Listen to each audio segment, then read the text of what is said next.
Okay. So, there is any impelling question?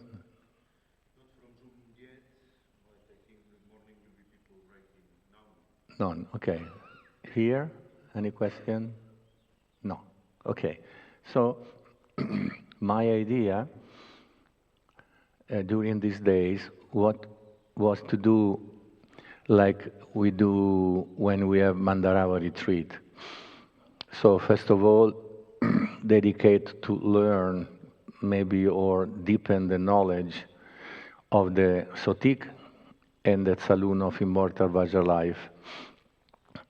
As I say all the time when we do the Mandarava retreat, because Rinpoche mentioned surely for the Sotik, but also for immortal Vajra life, two important things regarding the immortal Vajra life. One that is very good as a daily practice. A second, that if you can master properly the immortal Vajra life, all the other Tsalung will have more result. So I consider very important, and also the structure is a little the same. Also Rinpoche is mentioning that, in the sense that with the Sotik we inhale the blue essence, and in immortal Vajra life we inhale the white essence, but white is light, and as space contains all the elements, also white contains all the color of light. If you bring back all the colors, becomes white. So that is, well, you know, Maxwell.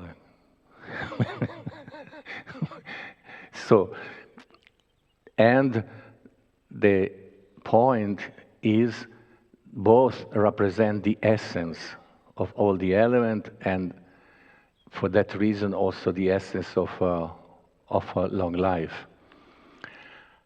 And when we do the Sotik, when we inhale, we have this motivation, this thought, this presence that we are inhaling the essence of immortal life, of not only long life, but immortal life, in the sense that even by Rinpoche's word, with the practice of Sotik, we could realize the rainbow body, because we integrated in the essence of the elements. So that's what we are trying to have, the motivation, the presence, the intention, whatever we want to call it, when we practice that. It's not just a mechanical process. The mechanical process is important because through that we guide the subtle energies, the potentiality. But it's also very important the mind. And so, both in immortal Vajra life and the Sotik, of course we have the Kumbhaka. There are two different aspects of how we inhale. In the Sotik, we inhale quickly. In the immortal Vajra life, we inhale slowly. But always when we are practicing the Tsalung of Mandarava, there is this characteristic that we have the breath moving through us, inhaling and exhaling from both nostrils and mouth. But there is a little different proportion, because in Sotik is fast, and in Moksha life is long. So, in general, in the Tsalung that we will be doing, there is always this aspect, no? Because sometimes you might feel you are favoring more a nostril breathing and sometimes the mouth breathing. But they are always together. Even when there is the very fast, especially the Sotik, we learn in slightly different ways somehow. Also some of the Tsalung, because apparently Rinpoche was, when he was receiving teachings through his dreams, he would practice. And sometimes I understand he would maybe have some doubt. So he would have some other dream clarifying these doubts. That's why also sometimes things change in some detail, in some part of the practice. But that should also be without being that an excuse not to try to learn precisely we can how the method is, because we know that the most important aspect is the transmission. Transmission is life. Without transmission, every technique, as refined and we can think, is not working, obviously. So mechanically it might be so perfect, but if there is not the energy, the source cannot really work. And so sometimes Rinpoche had this clarification about some doubt he would get, maybe because he was practicing, because also before teaching some method that he received, he was practicing himself. And Rinpoche practiced it, we did practice, and nobody got something strange happening. So, because sometimes there is this, that in a way is understandable, no? Wanting to precisely understand how to do it.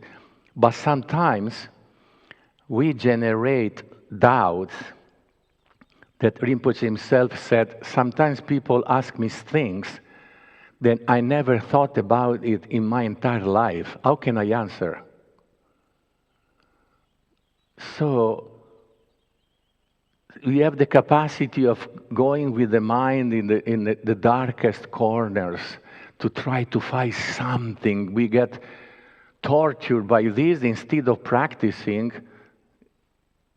with care, without forcing, especially if you have some doubt, you practice calmly and this and that and develop some understanding and keeping going. But the red, what kind of red is the cadmium red, or is more fire red, or is red? Also doesn't exist. It also happens in the brain. Color red doesn't exist. Are waves. So we are really going for these kind of things that instead of focusing on the essence, no? So, for that reason, but because of this, we try to allay significant doubts that might arise. That is supposedly one of the purposes of somebody like me that is trying to teach some method to do that, to try to, if it's possible, but also people should not really fish for doubts. Just trying to find something to ask, even if it's a minor things and doesn't really have such an impact on the practice. Sometimes, with all the due respect, people like to go with the mind and instead of with the practice. Because some doubts, if you really practice, because we all practice the same method, but we have our own condition of body, speech, and mind. So in that case, it's your experience. You are in your body, energy and mind. So that's where you should also find the answer, trying to apply the method in the essential point precise, but at the same time, only practicing, you can develop some understanding. Not fantasizing, that is the other thing. Sometimes we tend to fantasize. You have a little experience and then we think we are already knowing better than who knows whose, and because you had this experience are experiences. They can be of different kinds, nice, medium, not so nice. Experience is not the point. The experience is to grow our practice, our understanding. But if we are conditioned by experiences and then becomes, instead of a way of progressing, becomes an obstacle. Attachment is the problem. For example, in general, Tsalungs is developing the experience of pleasure. But if pleasure is together with attachment, instead of having developed our understanding and practice and deepening, becomes an obstacle. That's why Rinpoche also, when he's explaining about the Tsalungs, is explaining the purpose, for example, of sexual contact. That is one of the methods to be able to increase our experience and increase our capacity of integrating the experience. But finally, we should be able to integrate every kind of experience, not only the one we like. No? But then, if we become attached to that, becomes an obstacle instead of being a way, a method to increase our capacity of integration. That's why he's saying that Rinpoche was not teaching directly this kind of method and so on and so on. You can read the text of Mandarava. There is all the explanation about this. My purpose here is more to try to go into the practice and try to see if people can feel confident to continue practicing. For this reason, this point of the sotik, here, the mouth breathing is on the fast side. And as we are doing it and coordinating it, is a kind of gradual, in the sense that there is a predominance of the mouth breathing versus the nose breathing. Especially in the last phase, we bring in like a mouthful, something, a gulp.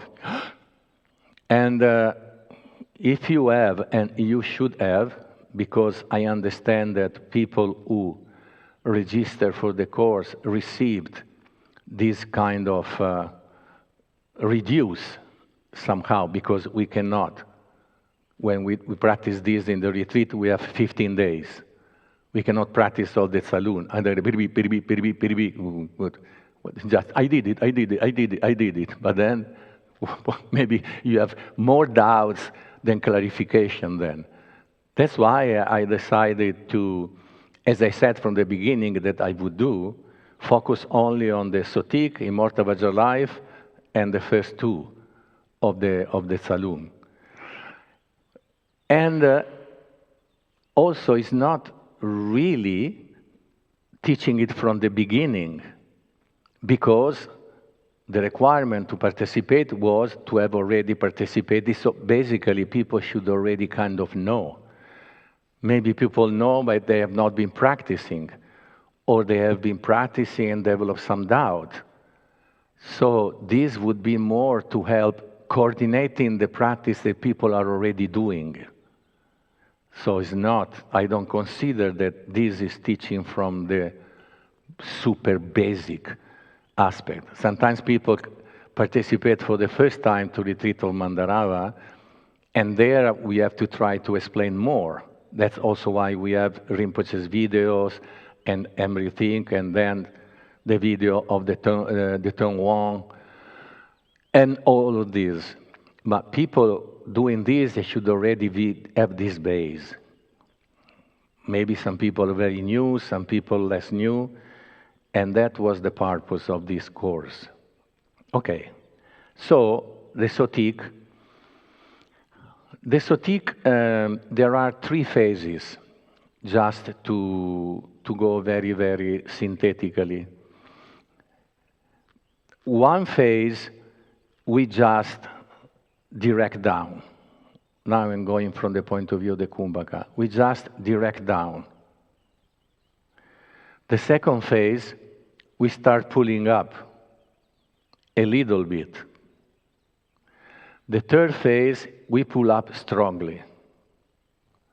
That goes together with visualization, because first we just try, the intention, the purpose, is to direct the prana in the central channel. The second phase, the purpose is to also, pulling up from below, focus on the navel chakra. And the third phase, that is actually the essential phase, in a sense, is to bring the prana up in the central channel to the center of our body, where there is the blue A, and integrate in that. So this is the sequence of the Sotik. So, after having inhaled, in the first phase, we simply try to direct down. Direct down, in the terms of Yantra Yoga, is Jilwa. No? And when then, in the second phase, we start pulling up, that is Kumbhaka. Before is not Kumbhaka. When we are only directing down, and keep it down, in the sense that when it's down, you leave it there and try to having enter the central channel, that also is an aspect of the close hold. But only when we then pull up, Tinglung, Wolung, that is the Kumbhaka. Okay? And then, Wolung, Lung, a lung from below, bring it up, is what moves somehow our presence of the prana in the central channel going higher and higher. Because if it's only to keep it there, you don't need very much action. Can be also a soft control. But when you have methods where the prana should rise in the central channel, sometimes, as in some, in the Tsalungs that we do, come up to the top of the head, to the crown chakra, and then you have to do it stronger. So, Wolun has this thing, just for a control to close the lower door, to increasing the pull while we have to move from the lower chakra to the upper chakras. And so, if we want to do that, and we need to do that, and also because of that, having the possibility of having more experience, and so possibility to have more training and capacity of integrating in the experience, then we need time. Unfortunately, we need time. Unless you are a super fast, but I don't know if it's so easy. Otherwise, this process needs time, because should be together with the experience. It's not to decide, okay, I'm down, I'm pulling up, now I feel the sensation, I'm pulling up, but there is no sensation. You cannot decide, or is there or is it not there. That's why it's so important. It's not a concept of the mind. Or there is or there is not. You cannot escape from that. You can say, yes, maybe there is a little, okay, it's a little, but it's there. But in some method, there is also different kind of devas, no? Moving in the chakra, different kind of development and experience of the sensation of pleasure that move through the chakras, all this kind of aspect. The Tsalungs are to develop in this. The heat, the truth and heat, deva is pleasure. Truth, heat, is to develop sensation. It's not to go around like Milarepa, no? Was practicing Tummo. Tummo is a Tsalung practice. And then you can have this, but this is not that people will do practice of Tummo to develop this capacity of going around naked in winter.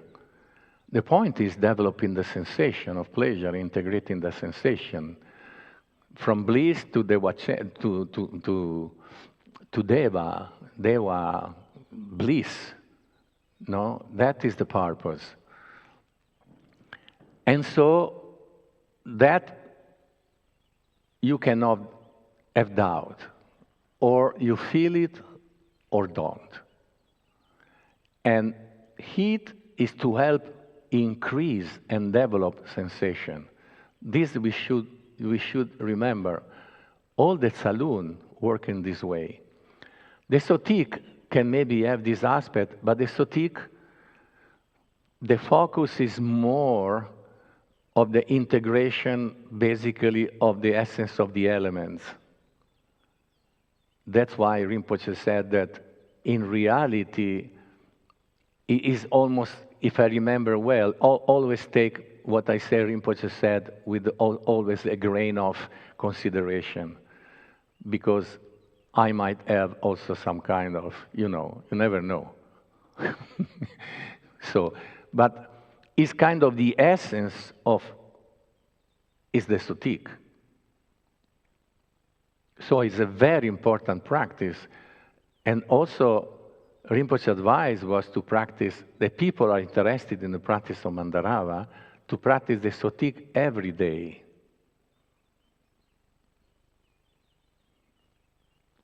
Okay?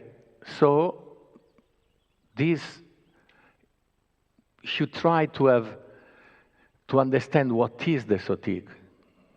Oh, no, because I do Sotik. No, the Sotik is a very important practice. It's very important. And Rinpoche's advice for people interested in Mandarava is to practice every day. Because not if you practice once every 6 months, you can have very much effect. Nothing works like this in our life. Nothing. You need to train, you need to absorb the experience, you need to be able to develop it. That is how then can have some result. We cannot just hope for a miracle and do nothing. So, In this case, as I said, the inhalation is mostly from the mouth, but also in Rinpoche's words, is all written, there is always the nose. It's not just the mouth. There can be, the last phase, a very little aspect, but so to speak, the nose is always open, even if you are breathing mostly from the mouth. And that is very important because it's balancing also the mechanic of that. And the same in reverse, when there are, in some of the Tsalungs, the focus on in the same immortal Vajra life, the focus is more on the nostrils somehow, but always there is the mouth in the way that we inhale. The proportion that I know is never indicated. How much should be the mouth? How much should be the nostrils? There is no indication about that. There is the indication that there is always these two together. But if I have to look at it through the lens of my understanding of yantra and my understanding of importance of the fluid breathing, that is the base of yantra, and is how actually, in reality, is how we should be able to breathe, because it's also presence. Okay, now I don't want to go too much astray. So, when we basically is an expansion, if I try to explain like this, an expansion of the indication of keeping the mouth, the tongue in the middle of the mouth. In Yantra Yoga it says touching the tip of the tongue softly to the upper palate, above the teeth, not back, just there. This keeps the throat relaxed. No? The jaw relaxed, because if you do like this, also the jaws remain relaxed. And then when the root of the tongue is relaxed, it's much more easy to breathe from below. If the throat is constricted, you breathe in the upper chest. When the mouth is relaxed, you breathe easier from below. Normally, breathing from the mouth is not advisable at all. It's not the way of breathing, really. It's not a good, healthy breath. But here, purpose is different. And so, the fact that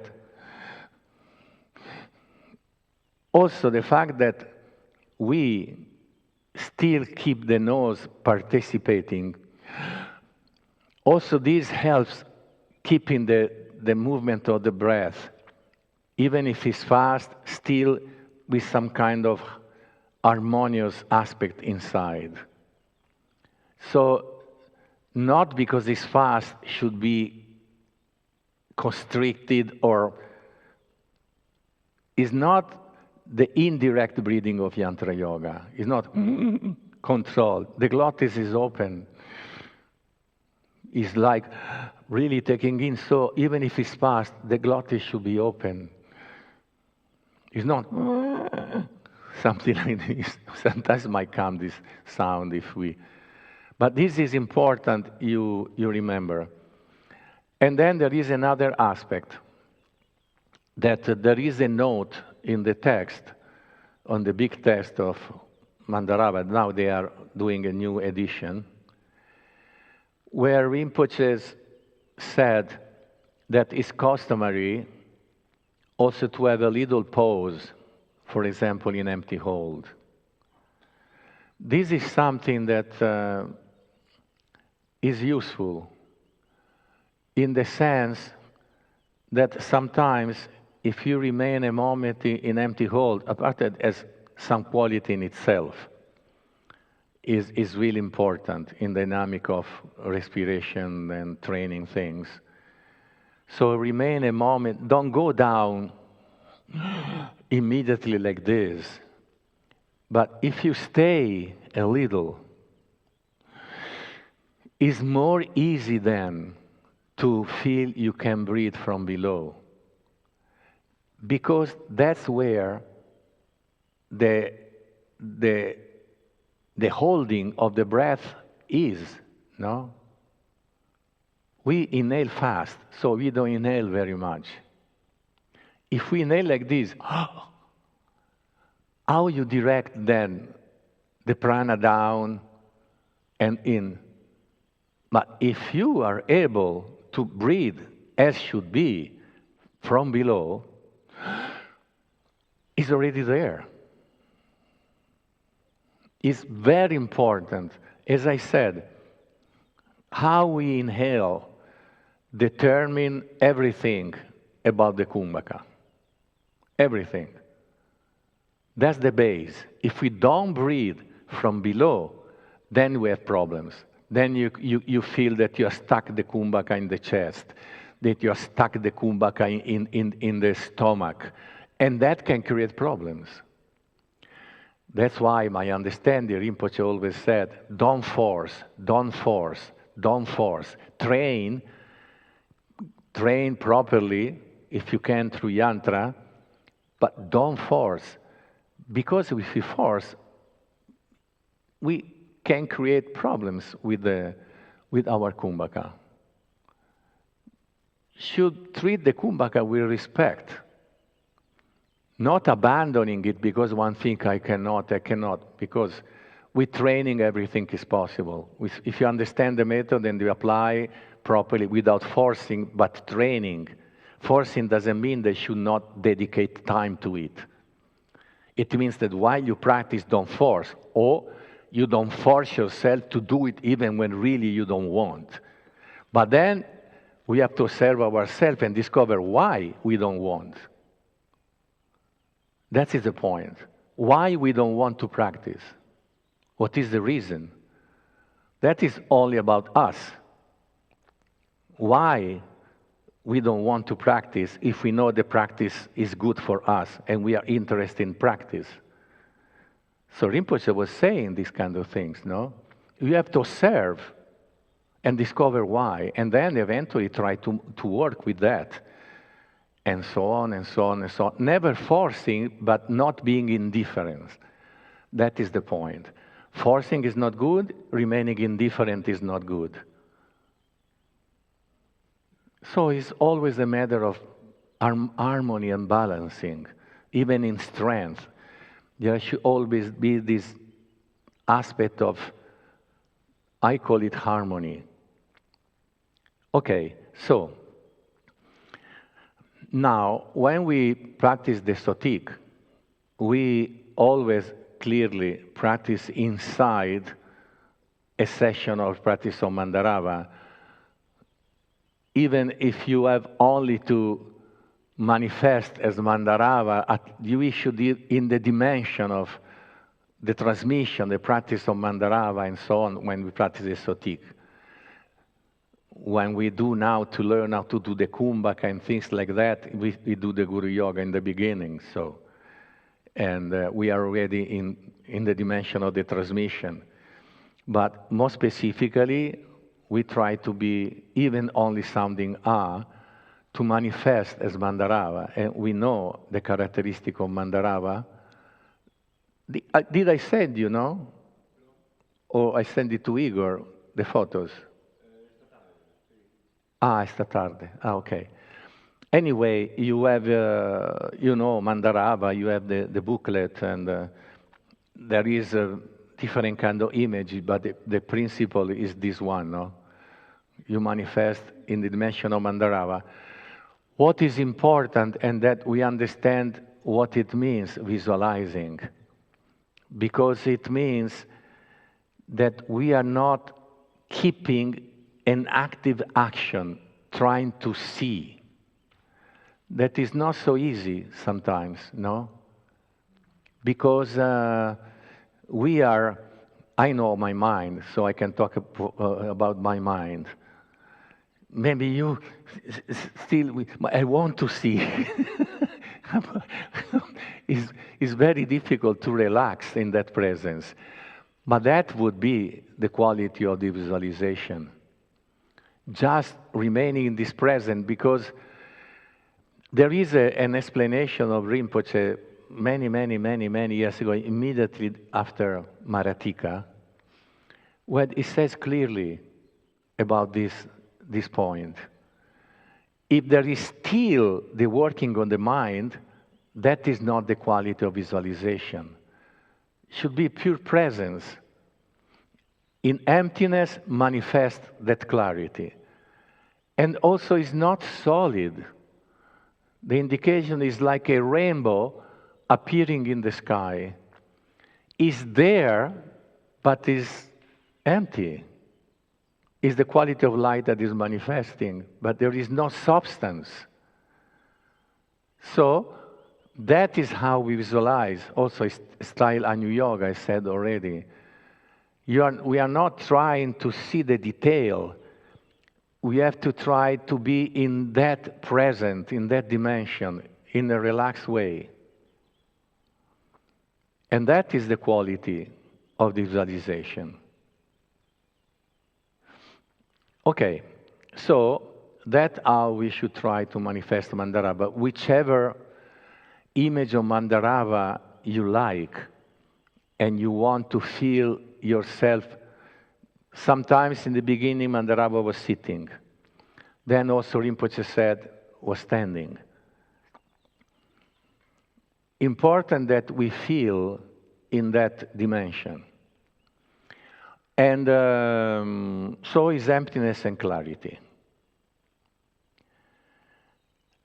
And first, and there is all qualification. It means there is all the aspect of the channels, all everything, manifestation, and all the potentiality of Mandarava. And we do this sounding ah. That is the white ah, as it is in this booklet. But then, when we practice the sotik, the ha will be blue. Sometimes before it was white and then became blue with the blue light, but then, again, things have been codified in this way.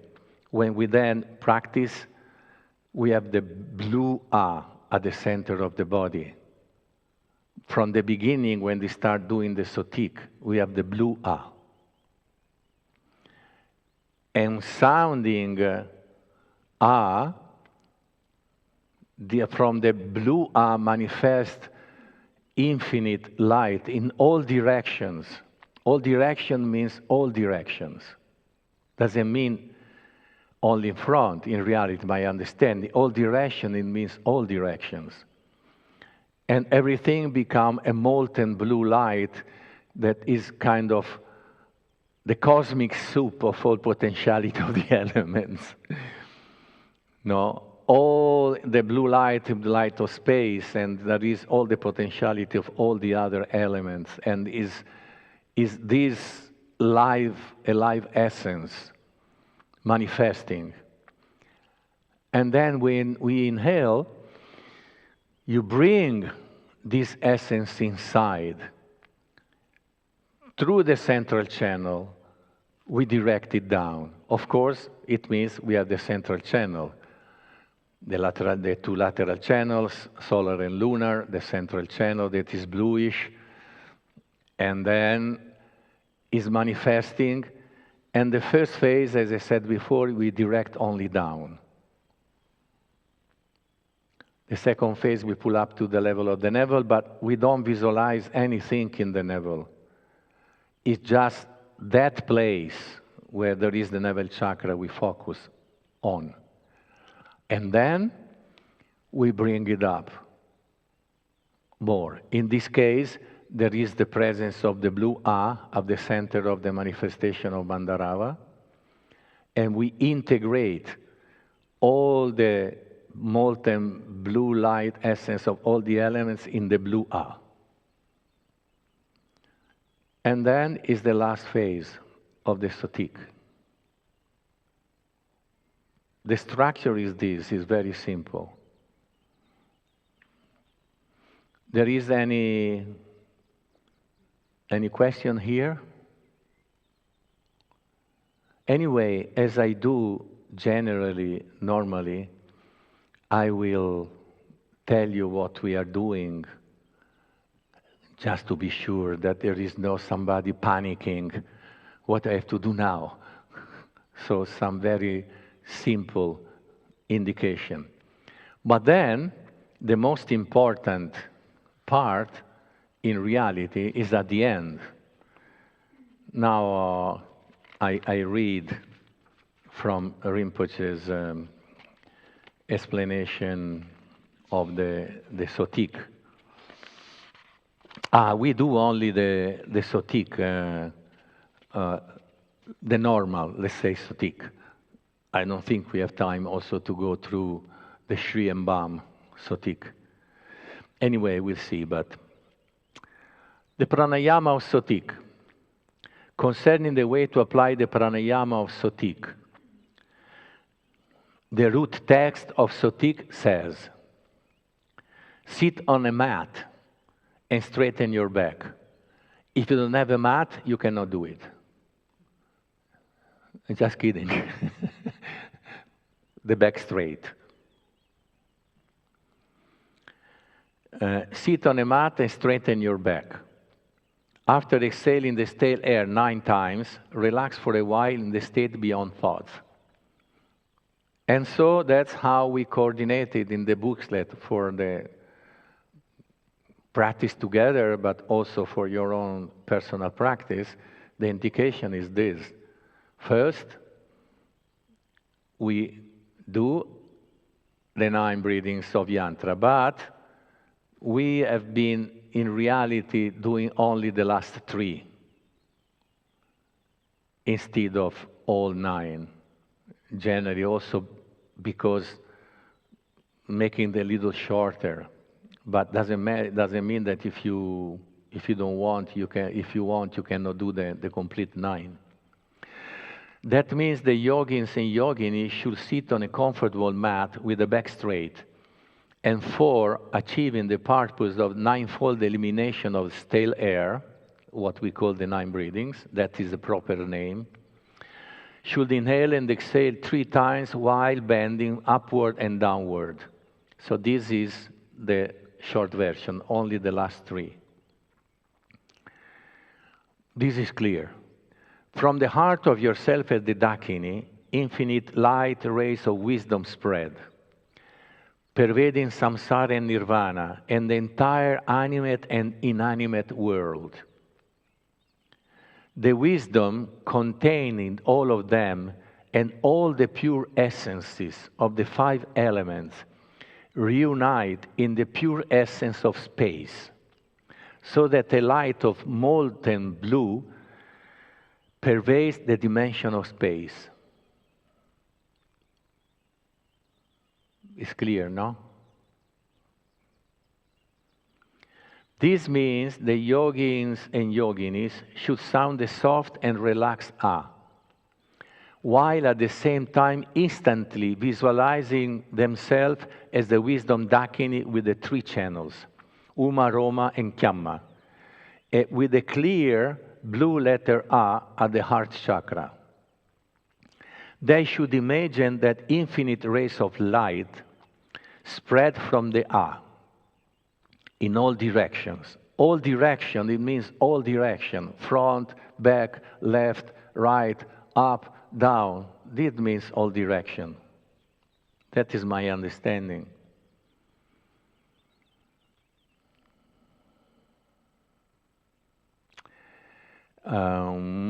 In all direction, completely pervading samsara and nirvana and the universe and its beings. All wisdom and essences of the 5 elements contained therein unite in the pure essence of space. And thus, a light of molten blue pervades the entire dimension of space. That is the beginning.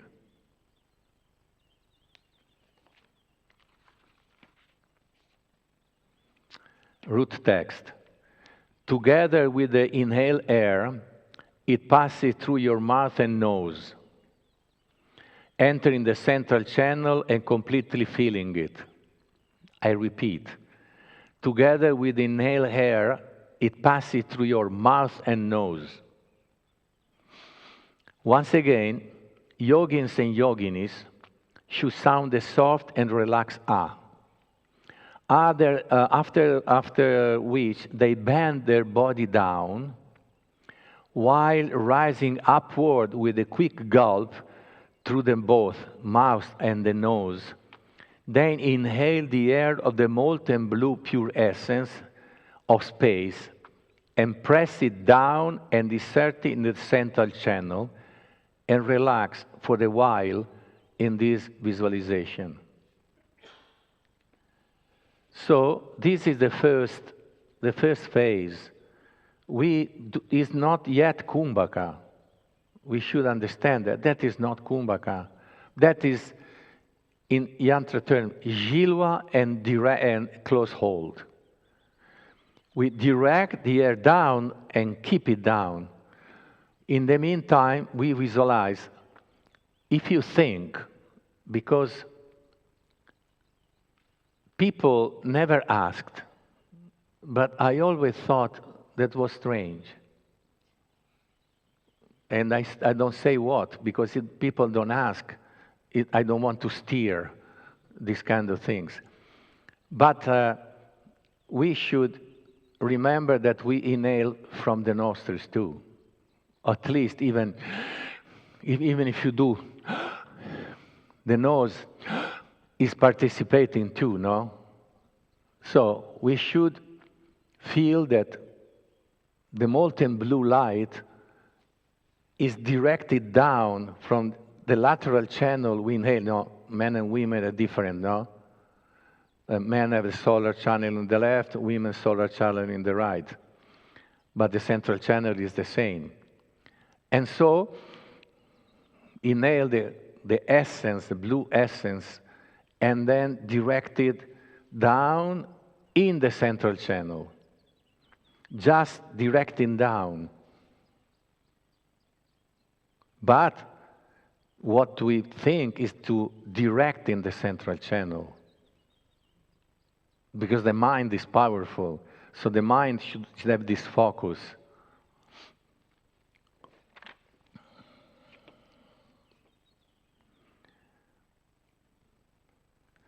Then after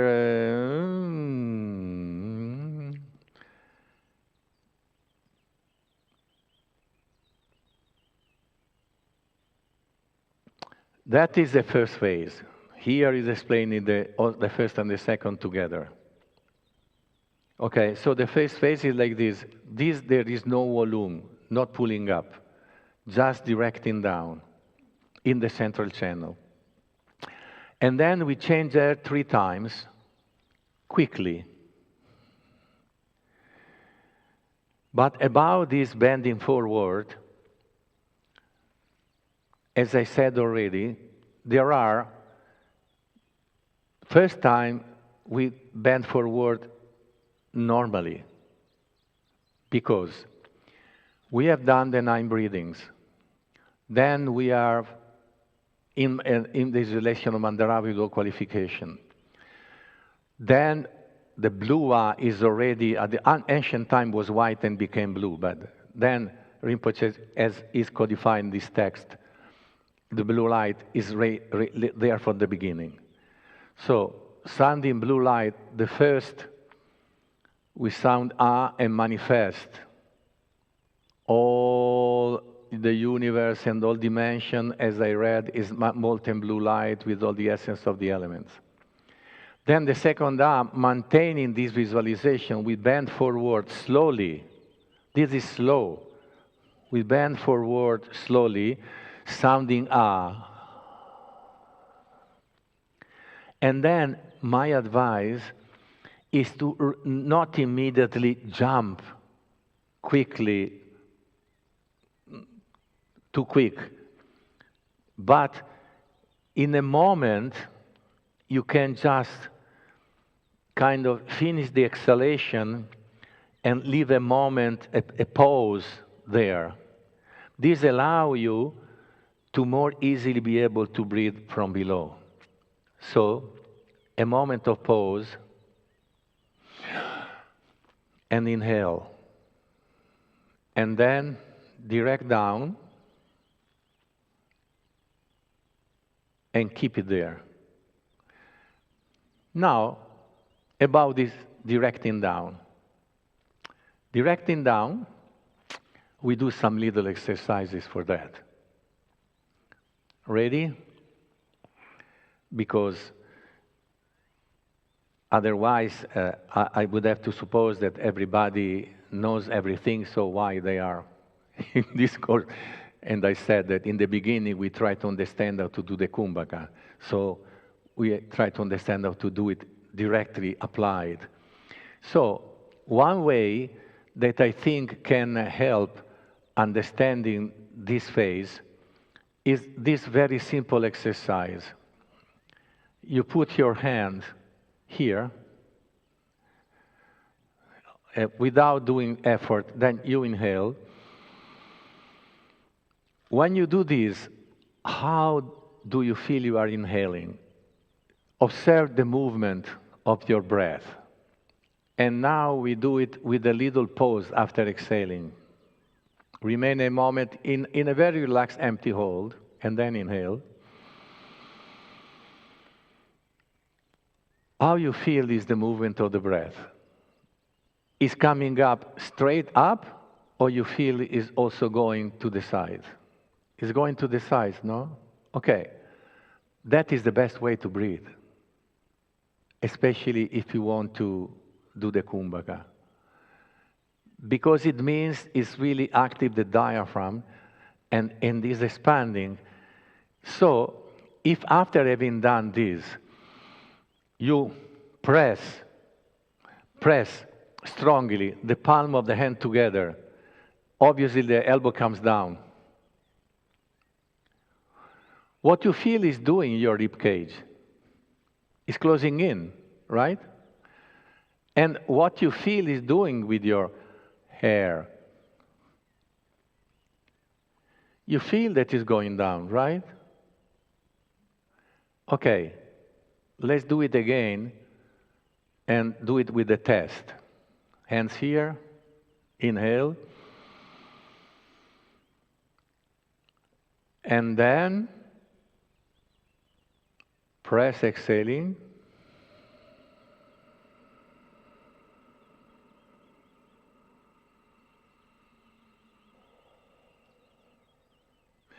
You have a long exhalation, right? Okay, again.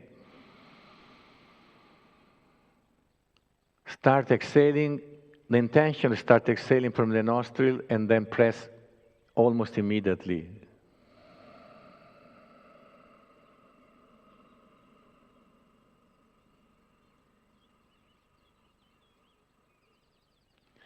Remain a moment empty, then inhale. Inhale to the top, really to the top. Do you feel your throat contracted? No. Yes, no? Yes, no? Yes or no? Okay. Now do simply like this.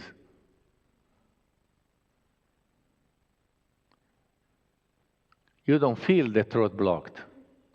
That is very important.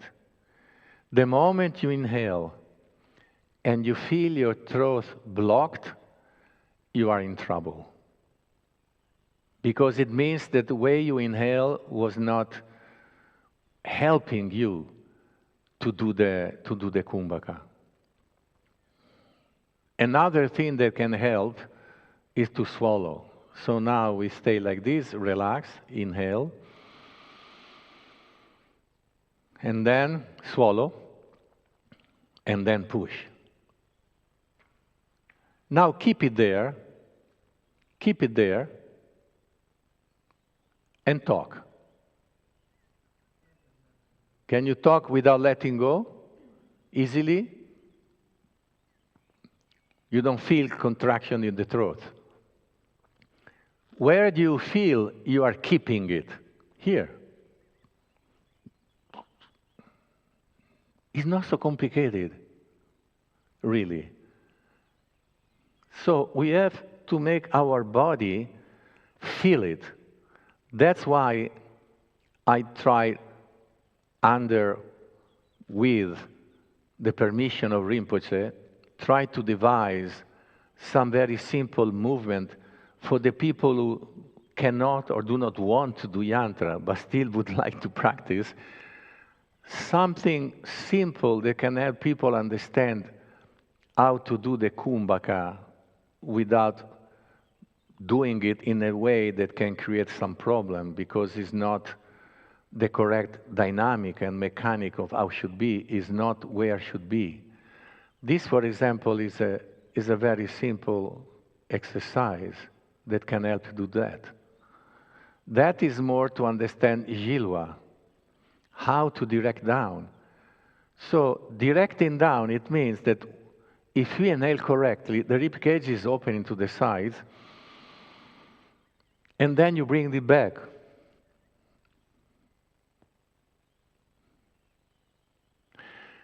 One of the characteristics of the position of Aerochana that almost no one really pays much attention is that these two fingers that are at the knees should actually grab slightly the knee, not a grabbing that create a problem with but it's not abandoned. Many people do it like this, like the hands belong to somebody who's already dead. The famous, the Adam's hand, no? Like I see, are like this. Also the arms are like this. But you have to keep presence when you do the 9 breathings also. And especially when to do this, you have to keep presence, your back straight. Be really, and this will help you. These two fingers slightly pressing. So there is, of course, there is too much and there is nothing. As usual in between, just a little gives you immediately a kind of alert. And then, if you press more, in case when you do this, you press a little more, it also help you to close gradually. No? Important, you don't feel it's blocked here or blocked here. And then another exercise that can help us is this one. All right, so we inhale, and then exhale. Then inhale, not too much, and then you stop there. It's here, no? You don't feel it coming higher than here. The expansion of the air, correct?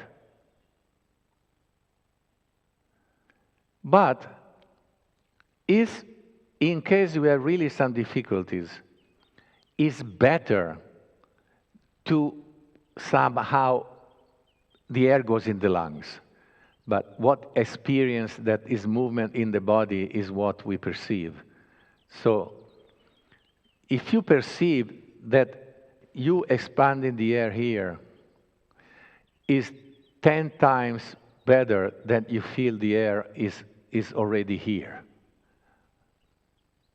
So if you want to train and you still feel you cannot feel comfortable with doing the kumbhaka, if you try to inhale very much, try to limit, find a way with something that I'm explaining you or whatever. Try to find a way to be sure you are breathing abdominal. As he said, start expansion from 4 fingers below the navel and moving like this. Even if you had to put your hands here and do only this. Because if you bring it up forcefully in the chest and block your throat, you cannot really do the kumbhaka. And even if you try to do it, maybe it will last very little, because there is not force, but there is tension. Kumbhaka should have force, not forced. Should have some force, because you cannot will with your mind unless you are very powerful the kumbhaka to help by itself. So you need to do something in order to happen. But should not be forced.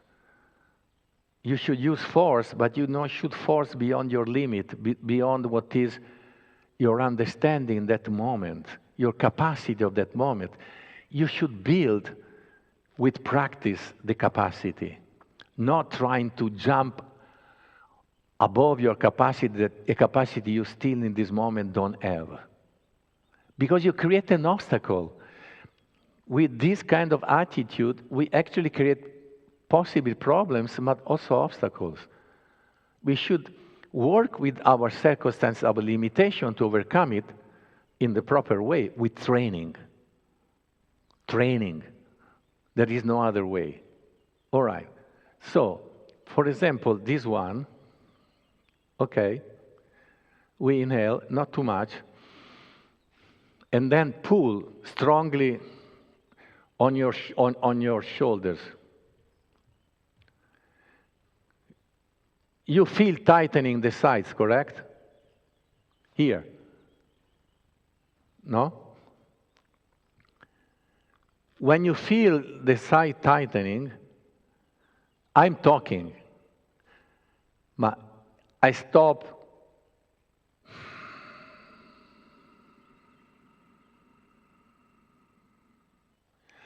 The air was there, but there was no pressure in the stomach, no pressure in the heart. And even if you breathe not so much, is better, especially for training. Because like this, it really goes like this, and then lock it. I'm talking, now I'm not talking.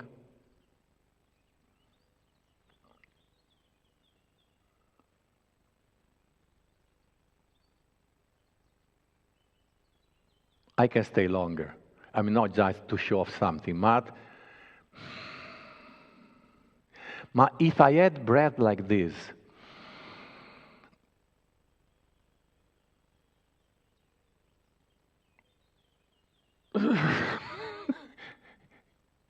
you see, that is the point.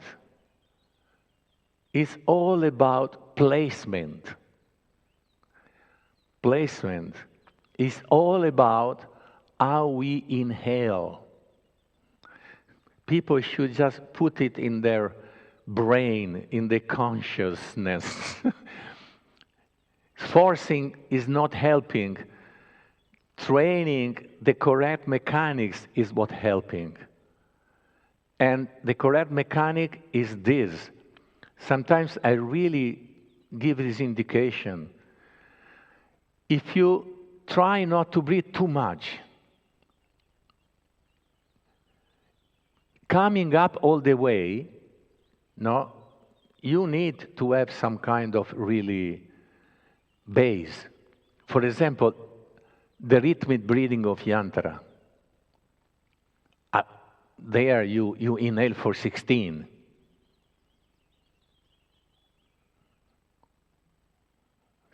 Counts you inhale. Of course you come up. Also there is indication that the last two should be direct. And so should spread in the upper chest. No? But why? Because then you have 2 minutes of kumbhaka. And even though 2 minutes of Kumbhaka seems so, whoa, in reality, in many methods, there is no any kind of people stay much, much, much more. For example, not that we should have a precise target or something. What?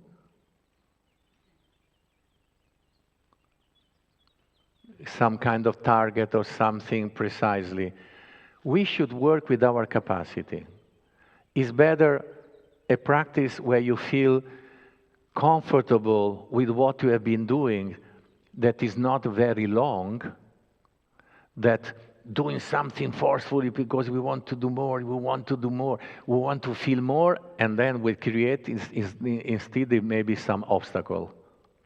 We should work with our condition and work with our capacity related to the condition and capacity in that moment. And through practice, develop this capacity.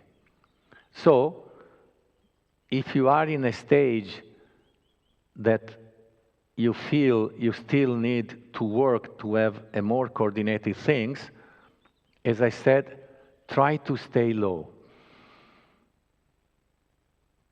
Don't try to breathe too much high. That will serve you better.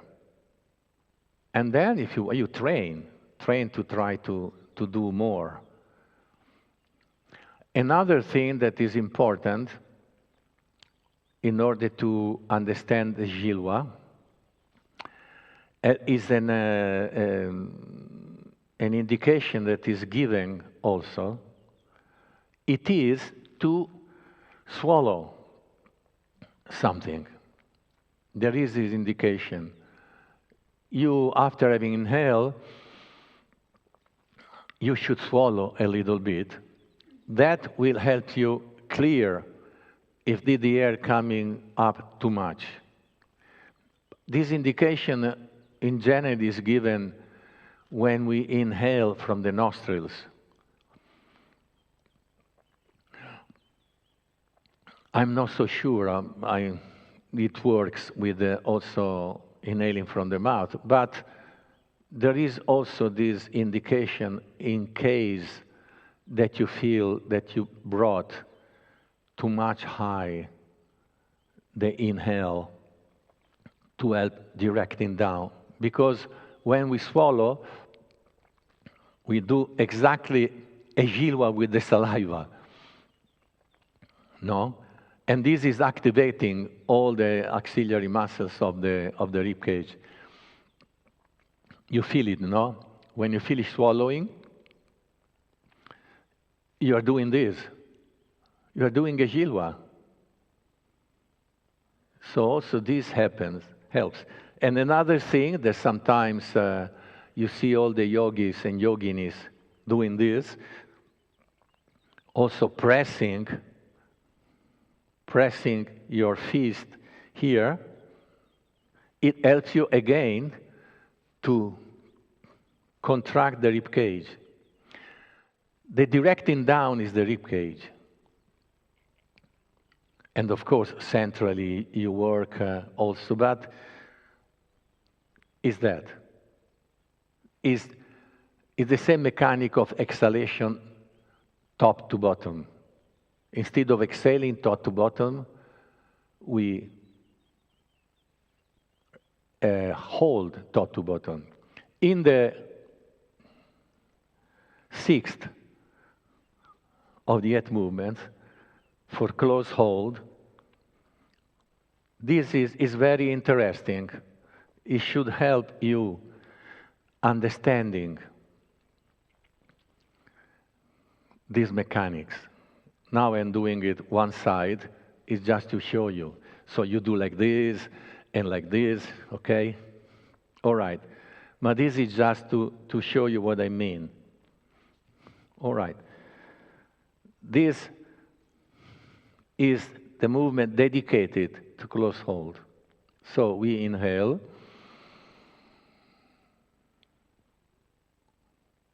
And we try to go back with the head So when you do like this, no, when you are like this, you see I can talk because like this the throat cannot be closed. And so basically we are open. So that is not already close hold. This is an open hold. And then when you do like this, you start to feel the sides closing. This is Jilwa. Is the function of Jilwa. And when we get here, now you feel really is down and locked down. That is the close hold. And now, from this condition of close hold, and you should feel that here is free. There is no tension in the chest. You should not have pressure here, because everything should have been worked with this movement and should already be here. That's where the close hold here is below the navel. We lock, close below the navel. That is a close hold. And then, this is Jilwa. We continue. And the close hold, we compact somehow.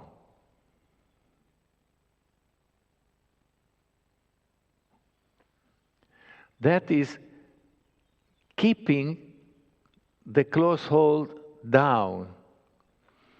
And that's what we do. We don't simply, when you do the kumbhaka, keep the close hold kind of indifferent.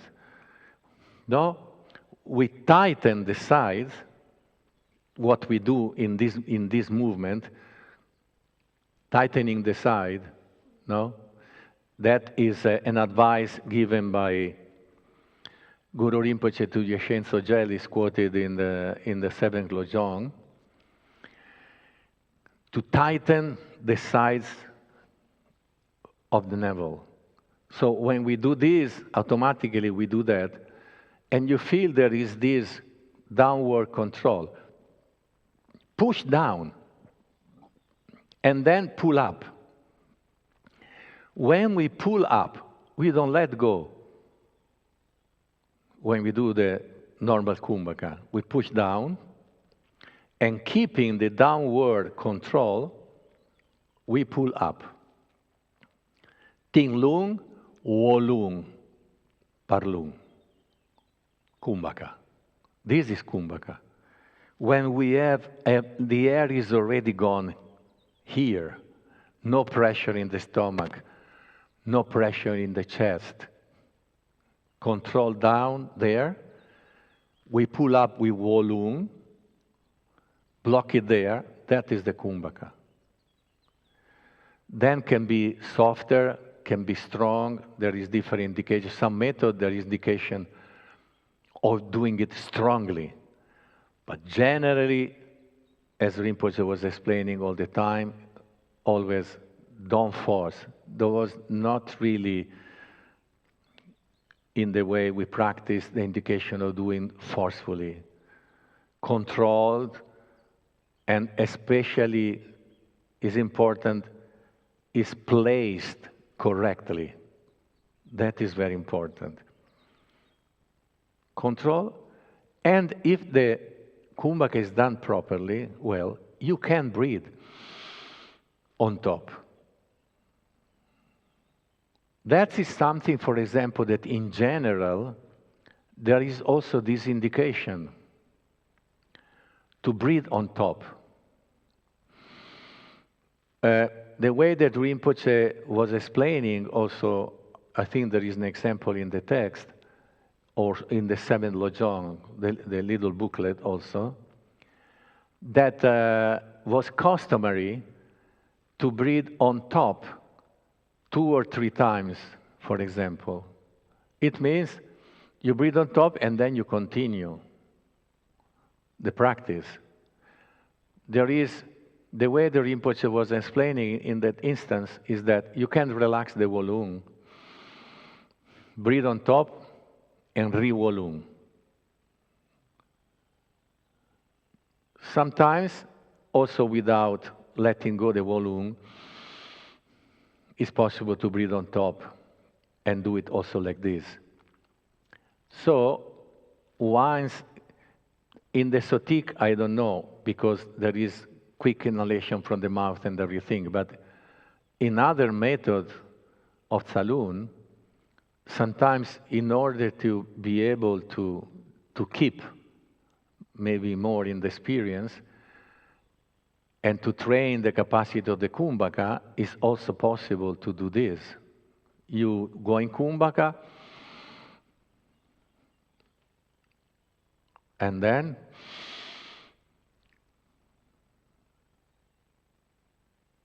stay there.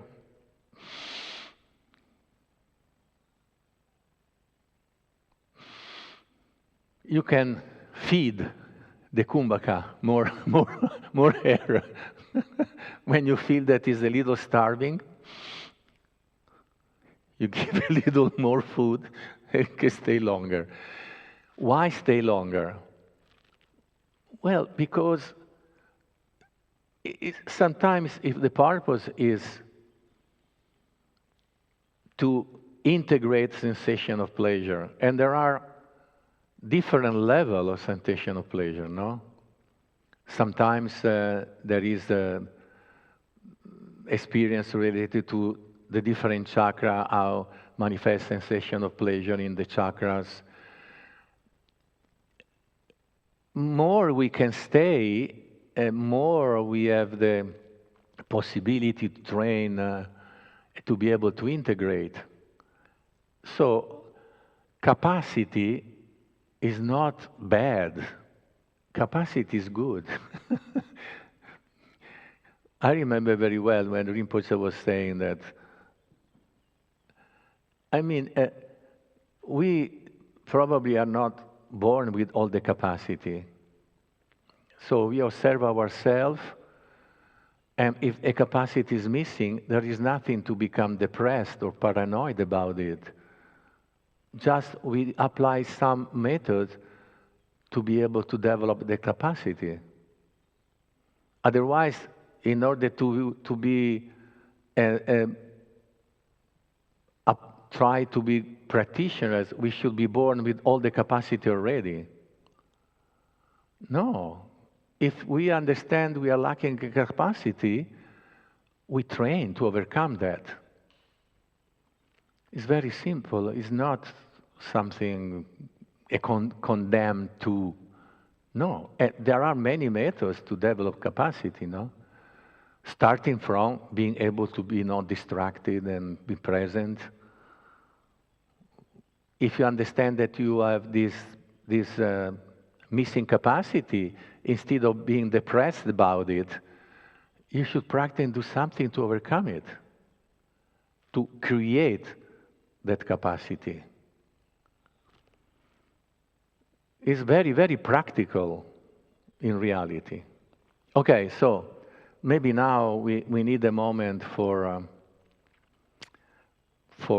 going to wash the hands or something, and then we do the practice.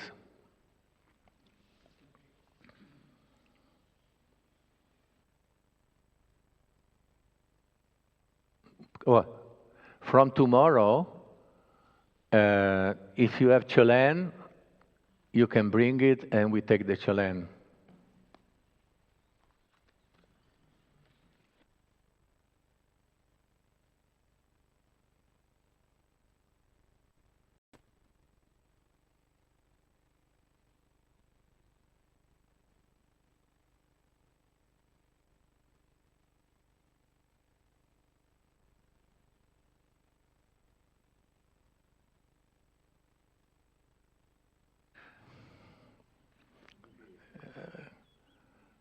Hola, we are back.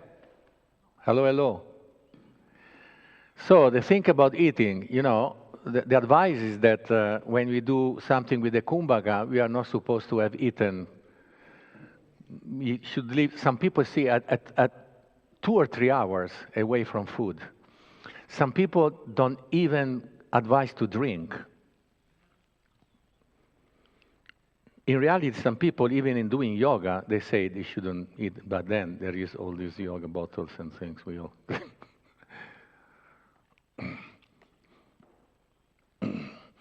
Okay, then.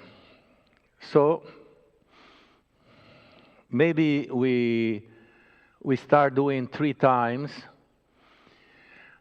the last of the 9 breathings, and then we sound A and manifest the feel of refuse and bodhicitta, and at the same time we manifest as Mandarava.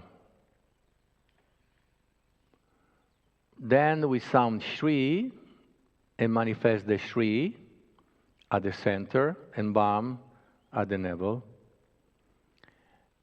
When we sound and manifest this letter, you know that the idea is that actually we are subject. That's why, because I don't find it personally so easy, I have to confess. So I made that, but he said from today, from the afternoon, but then we have it probably for tomorrow.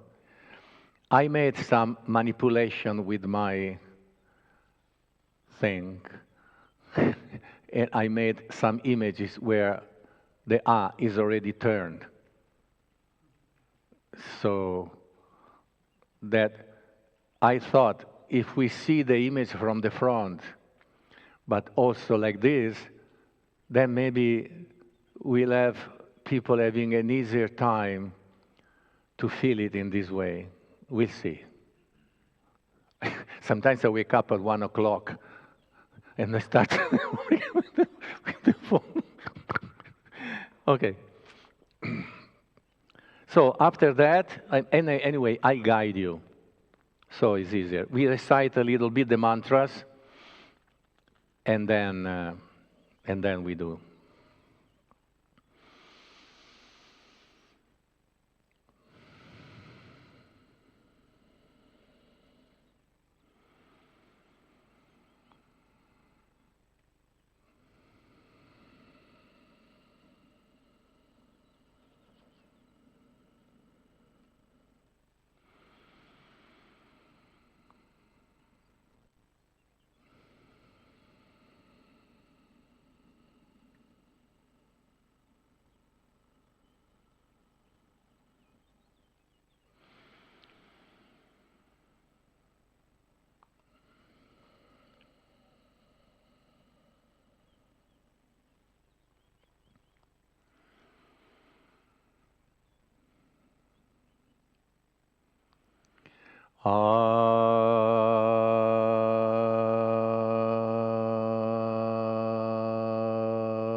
And now we recite the mantras.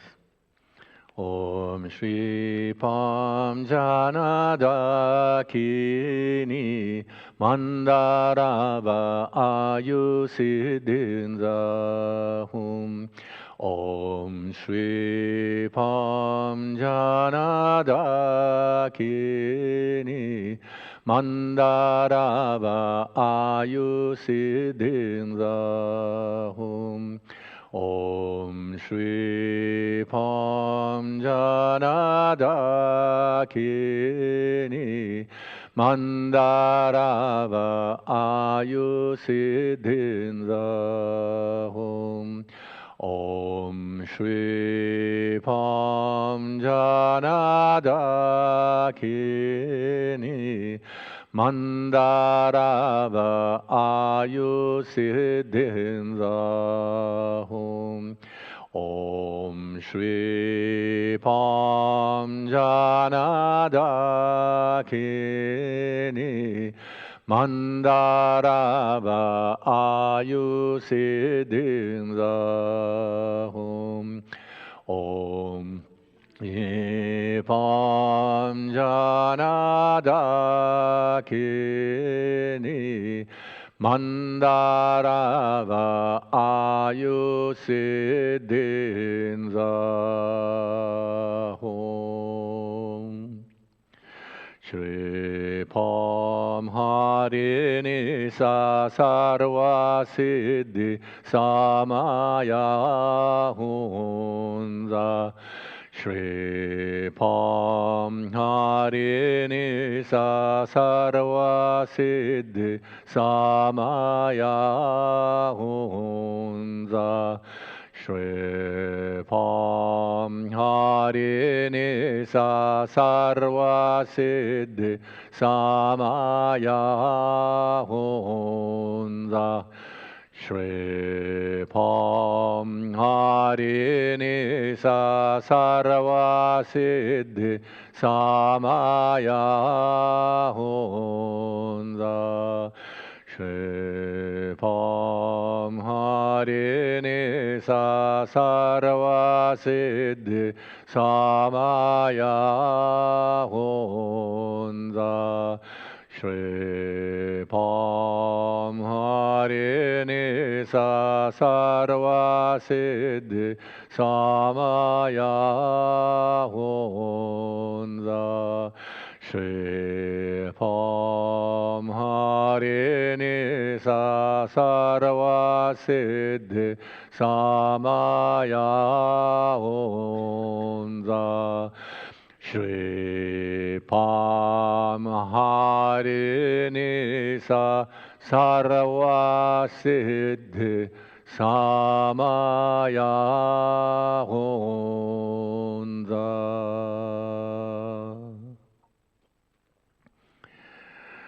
Om Shri Pam Janada Kini Harini Samrita Siddhi Hum Om Shri Pam Janada Kini Harini Samrita Siddhi Hum Om Shri Pam Harini Sa Sarva Siddhi Samaya Humza Om Shri Pam Janada Kini Harini Sa Amrita Siddhi Hum Om Shri Pam Janada Kini Harini Sa Amrita Siddhi Hum Om Shri Pam Janada Kini Harini Sa Amrita Siddhi Hum Om Shri Pam Janada Kini Harini Sa Amrita Siddhi Hum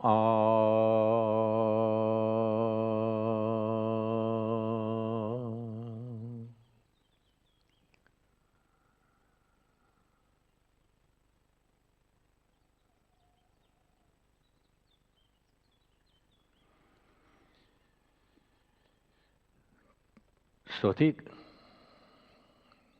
3 times yantra, last 3.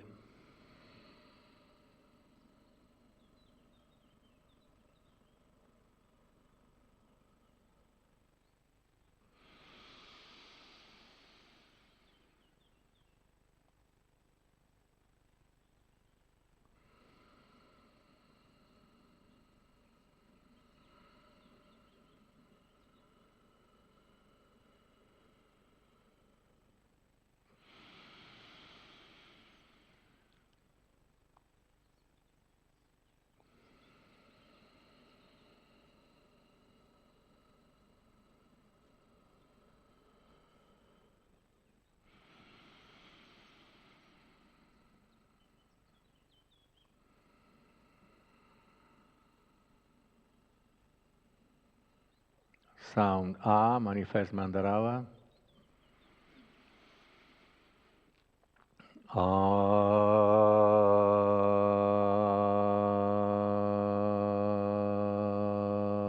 With the blue out, the center, all the qualification, the channels and everything.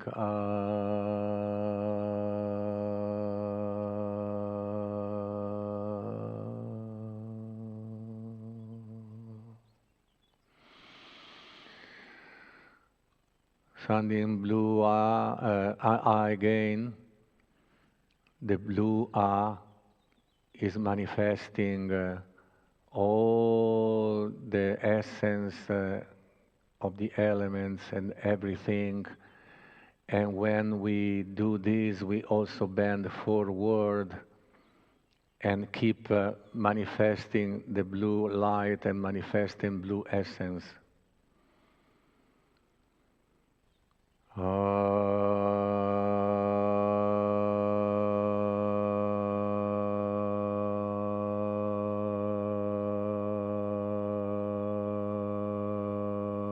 Bending forward.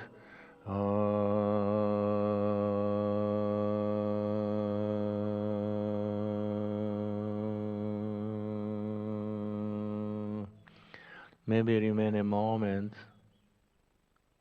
and then inhale quickly, mouth and nostrils,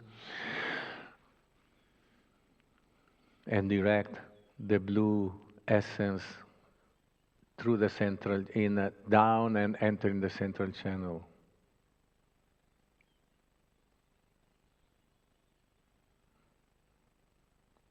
Don't pull up. Now it's only directing down.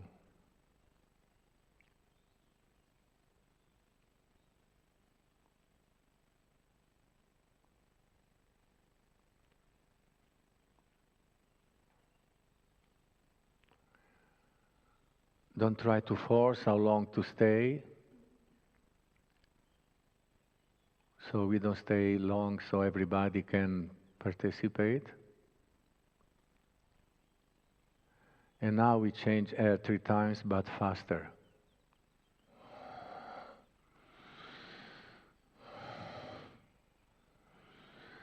The last time, we come back, inhale again, and direct down.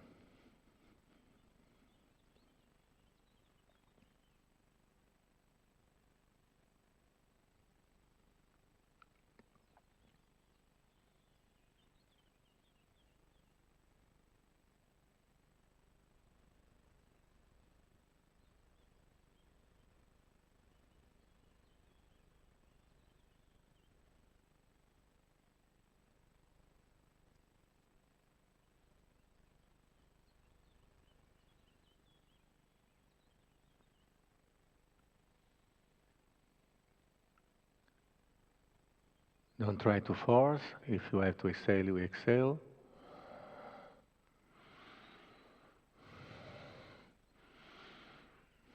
Last time, you remain a moment in the experience.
Change air yantra.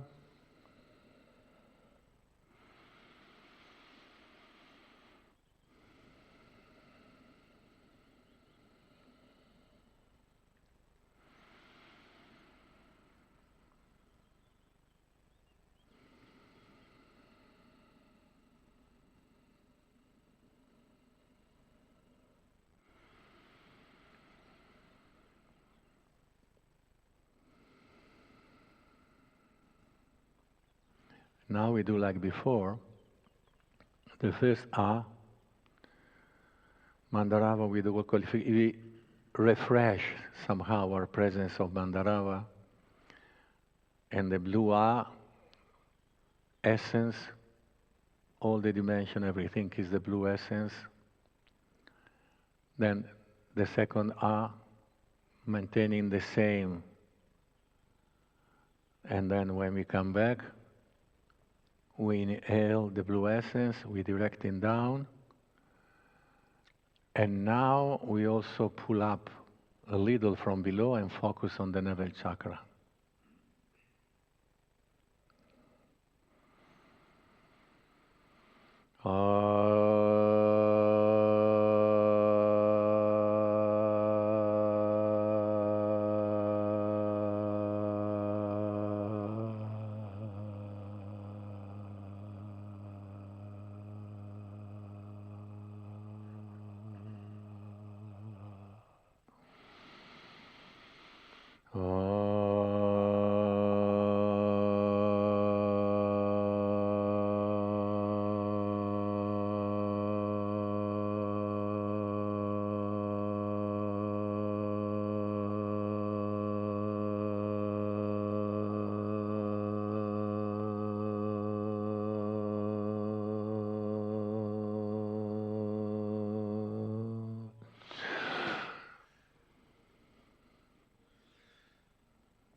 As I said, if you feel and if you want to swallow a little bit, sometimes help you to feel you're down.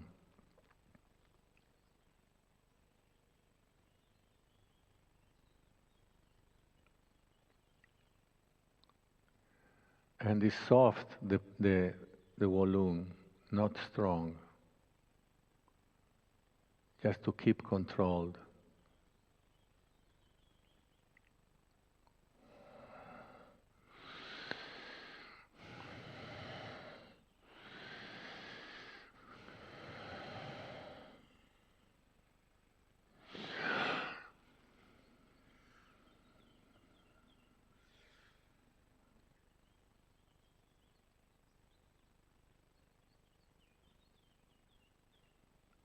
Sometimes you don't feel that it's directing down very well somehow, and then you can slightly move side to side, like sending something down through this movement.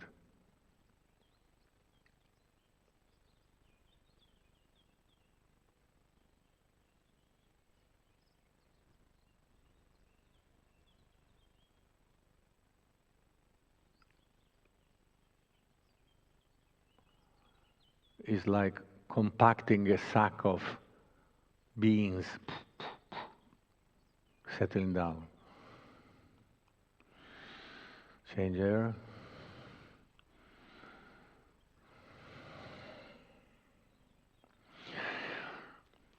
This last time, remain in the experience a little.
Okay. Now I want to read from Rinpoche explanation, the last phase.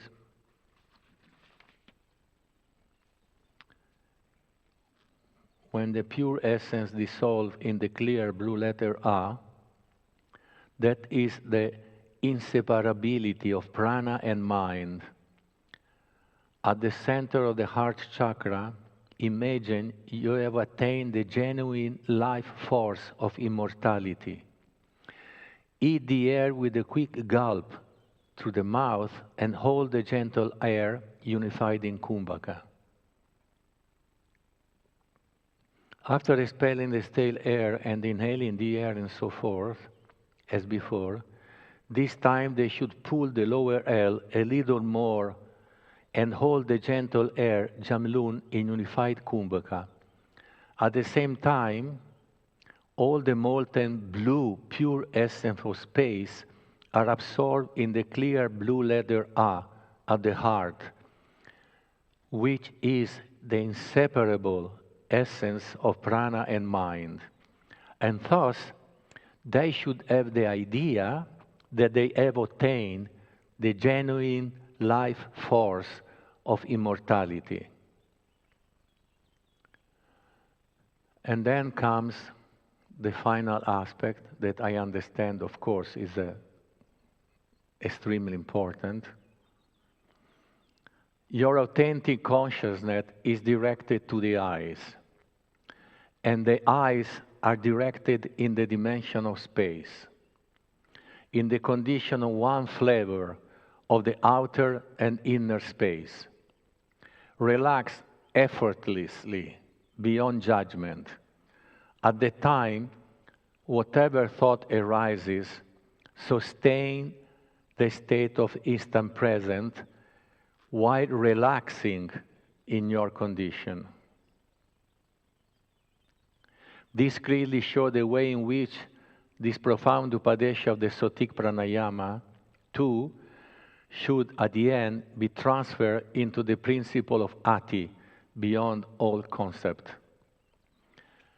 Also, I know that also it doesn't mean that there is trying to limit any perception of senses. All the senses are open and integrate. So, now we do yantra.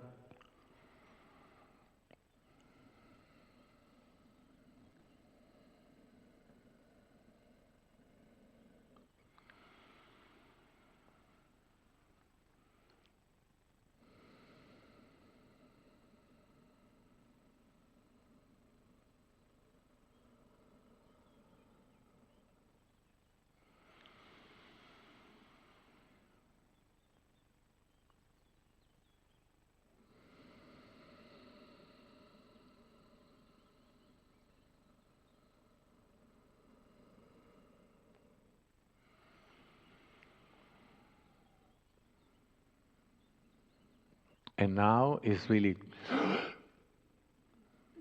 like a mouthful of soup, so something like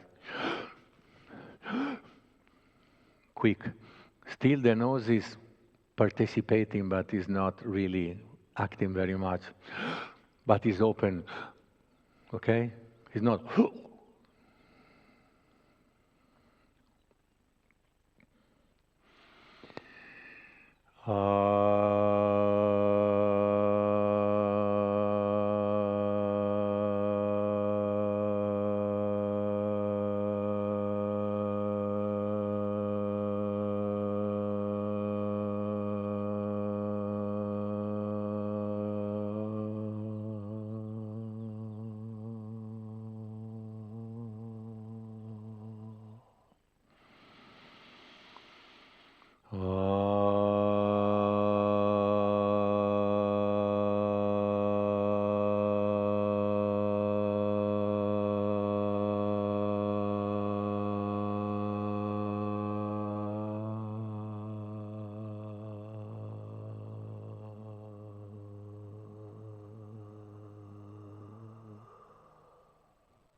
and now you pull up stronger.